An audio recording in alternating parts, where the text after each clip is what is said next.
لیکن اللہ تو اللہ ہے، اللہ کی محبت جس کے دل کے اندر آ جائے تو یہ سمجھو کہ اسے پھر دنیا کی کسی چیز کی کوئی ضرورت نہیں، کیونکہ جس کو خدا مل گیا تو اسے سب کچھ مل گیا۔ تو اس شخص سے پوچھا موسیٰ علیہ السلام نے کہ بتاؤ میں تمہارے لیے کیا کر سکتا ہوں، تمہاری کوئی خواہش ہو تو بتاؤ۔ کہنے لگا کہ میری دو آرزو تھی، کہ یا ایک تو آرزو یہ تھی کہ میں موسیٰ علیہ السلام کو دیکھ لوں، ایک آرزو یہ تھی کہ موسیٰ علیہ السلام کو دیکھ لوں، ان کی زیارت کر لوں، اور دوسری آرزو یہ تھی کہ ایک گلاس ٹھنڈا پانی مل جائے۔ بھائی دیکھو دھیان سے بیٹھو، سکون سے بیٹھو، اگر باتیں کرنا ہے تو باہر چلے جاؤ۔ بالکل بات چل رہی تھی اللہ کی محبت کی، تو یہ کام جو ہے اللہ رب العالمین نے ہم سب کو دیا ہے، یہ اللہ کا احسان ہے، اللہ کا کرم ہے۔ اب ہم سب کی ذمہ داری یہ ہے کہ اس کام کو باقاعدگی سے اصول کے ساتھ اور آداب کے ساتھ کرنے کی کوشش کریں۔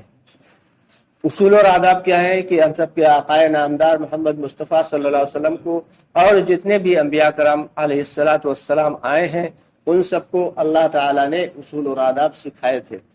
دعوت ایک ایسا کام ہے جو نبیوں والا کام ہے اور نہج نبوی پہ ہی چلے گا، یعنی جیسے کوئی ٹرین لوہے کی بنی ہوئی ہے تو وہ لوہے کی پٹری پہ ہی چلے گی، اگر لوہے کی پٹری سے اتر جائے گی تو ظاہر سی بات ہے کہ ایکسیڈنٹ ہوگا جس کے نتیجے میں بہت سارا جانی اور مالی نقصان ہو سکتا ہے، کیونکہ مزاج کیا ہے، لوہے کا مزاج اور ٹرین کا مزاج سیم ہے، تو ٹرین جو چلے گی وہ لوہے کی پٹری پہ ہی چلے گی۔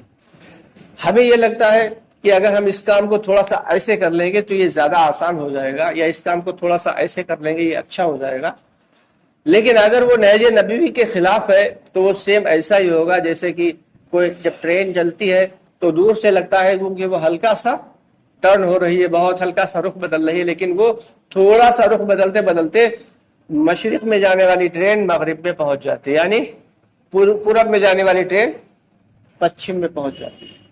لیکن ہمیں محسوس یہ ہوتا ہے کہ بس تھوڑا سا ٹریک چینج ہوا ہے، لیکن وہ ٹریک چینج ہوتے ہوتے اس کا بالکل پورا کا پورا رخ جو ہے وہ ایک دم بدل جاتا ہے۔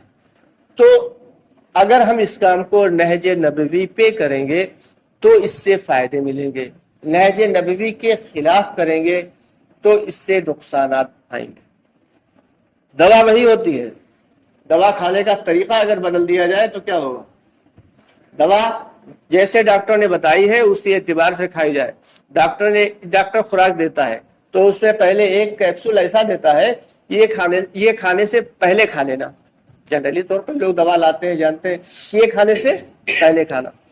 پینٹاپرازول ڈومپیریڈان یعنی DSR کا ایک کیپسول ہوتا ہے، وہ کھانے سے پہلے اس لیے دیا جاتا ہے کہ جب یہ دوا پیٹ پہ جائے تو اس سے جو گرمی پیدا ہو رہی ہے اس گرمی کو کم کر دے، یہ پہلے ہی جائے پیٹ کی حرارت کو کم کر دے۔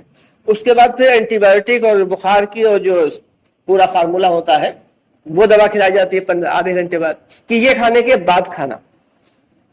اب وہ کھانے کے بعد کھایا تو چونکہ اس نے پہلے ہی درجہ حرارت کو اور ایسیڈیٹی کو اندر کی پہلے ہی نارمل کر دیا تھا جو DSR کھایا تھا، تو اس نے پہلے ہی، تو یہ ایک طریقہ ہے ڈاکٹر کا دوا دینے کا۔ پھر ایک دوا دیتا ہے یہ رات میں سوتے وقت کھانا، کہ انسان دن بھر کا تھکا ماندہ، اس کا ذہن بہت تھکا ہوا ہوتا تو وہ سکون کی نیند سو لے، یہ سوتے وقت کھا لینا، وہ سکون سے کھائی دوا اور سو گیا۔ سونے والی دوا اگر کوئی دن میں کھا لے تو کیا ہوگا؟ پھر وہ دن بھر سوتا رہے گا، پانی کی کمی ہوگی، پیٹ میں ایسیڈیٹی بڑھے گی۔ جو پہلے کھانے سے دوا دی گئی ہے کہ یہ پہلے کیپسول آپ کو کھانا ہے، تو کھانے سے پہلے والا کیپسول اگر بعد میں کھایا تو وہ اپنا پوری طریقے سے اثر نہیں دکھا پائے گا، جس کی وجہ سے پیٹ میں ایسیڈیٹی بڑھے گی۔ تو اس میں کس کی غلطی؟ ڈاکٹر کی غلطی ہے؟ غلطی کھانے والے کی۔ تو دوا کا جو طریقہ کار بتایا گیا ہے تو اسی اعتبار سے اگر ہم کھائیں گے تو فائدہ ہوگا، اور اگر طریقہ بدل دیں گے تو وہی دوا نقصان کا ذریعہ بنے گی۔ یہ کام جو ہے نبیوں والا ہے، کریں گے تو اصول اور آداب کے ساتھ نہج نبوی کے ساتھ کریں گے تو اس کے اندر پورے پورے فائدے وجود میں آئیں گے۔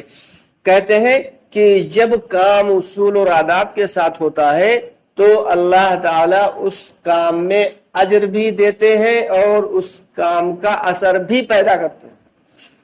اجر دینے سے مراد یہ ہے کہ اللہ رب العالمین اس کا جو لاکھوں گنا ثواب بتایا گیا ہے، کروڑوں گنا ثواب بتایا جاتا ہے، وہ سارا کا ثواب بھی دیں گے، اور اس کا اثر یعنی جس علاقے میں محنت ہو رہی ہے لوگوں کے دلوں پر اس کا اثر بھی پڑے گا، اس دعوت کا اثر پڑے گا۔ اگر کام اصول اور آداب کے ساتھ ہوگا، کام بے اصولی کے ساتھ ہوگا تو اجر اللہ یہ کہ مل جائے گا، لیکن اس کے اثرات جو پڑنا چاہیے وہ نہیں پڑیں گے۔ اسی لیے بہت مرتبہ ایسا ہوتا ہے کہ جماعتیں علاقوں میں جاتی ہیں، کام کرتی ہیں، چلی جاتی ہیں، لیکن کوئی فائدہ نہیں ہوتا۔ تو فائدہ کب ہونا ہے؟ یہ کام تو نبیوں والا ہے، اور نبی حضرت آقا نامدار محمد مصطفیٰ صلی اللہ علیہ وسلم کے بارے میں آتا ہے کہ دائم الفکر والاحسان، کہ ہر وقت امت کے غم میں فکر مند اور ملول رہا کرتے تھے۔ ہر وقت دل میں امت امت امت، اپنی کوئی فکر نہیں۔ آخری وقت ہے، جسم جو ہے وہ نہایت کمزور ہو چکا ہے، اور بخار سے چہرہ تمتما رہا ہے، پڑوس میں پیالہ رکھا ہوا ہے، اس میں جس میں پانی بھرا ہے ہاتھ ڈال کے چہرے پہ پھیرتے ہیں، اور اس وقت بھی موت کی کیفیت طاری ہے، نزع کی کیفیت طاری ہے، پھر بھی منہ سے کیا نکلتا ہے؟ یا ربی امتی یا ربی امتی، کہ اے اللہ میری امت کا کیا؟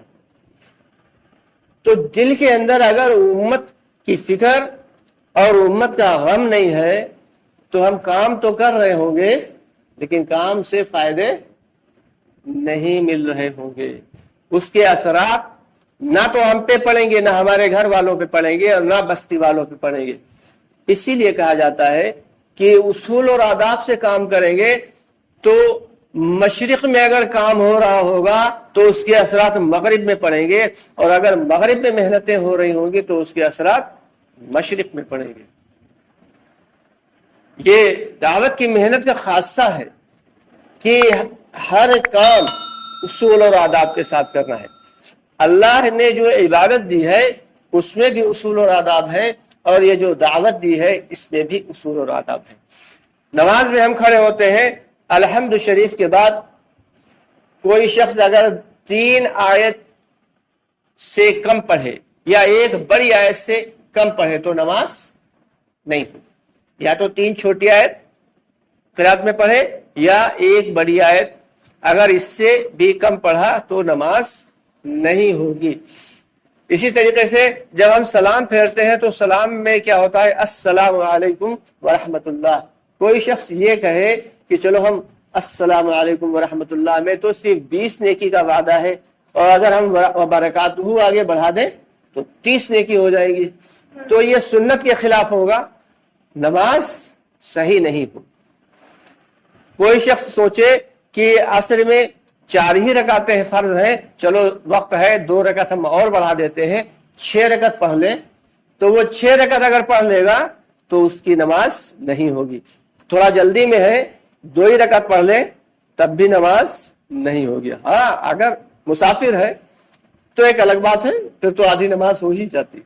تو یہ دعوت اور عبادت یہ دونوں ہی ضروری ہے، کہ دعوت اپنے لیے ہے، عبادت بھی اپنے لیے ہے، لیکن عبادت صرف اور صرف اپنے لیے ہے، اور دعوت اپنے ہی لیے نہیں بلکہ اپنے کے علاوہ دوسروں کے لیے بھی ہے۔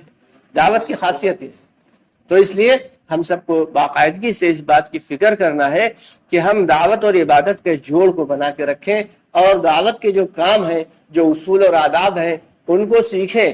اور سیکھنا جو ہے وہ گھر پہ نہیں ہو سکتا، کہ اگر ہمیں پیراسٹامول لینا ہے تو پیراسٹامول لینے کے لیے ہمیں میڈیکل کی دکان پہ جانا پڑے گا، ہم کپڑے کی دکان پہ جا کے بخار کی گولی مانگیں گے تو وہاں نہیں ملے گی۔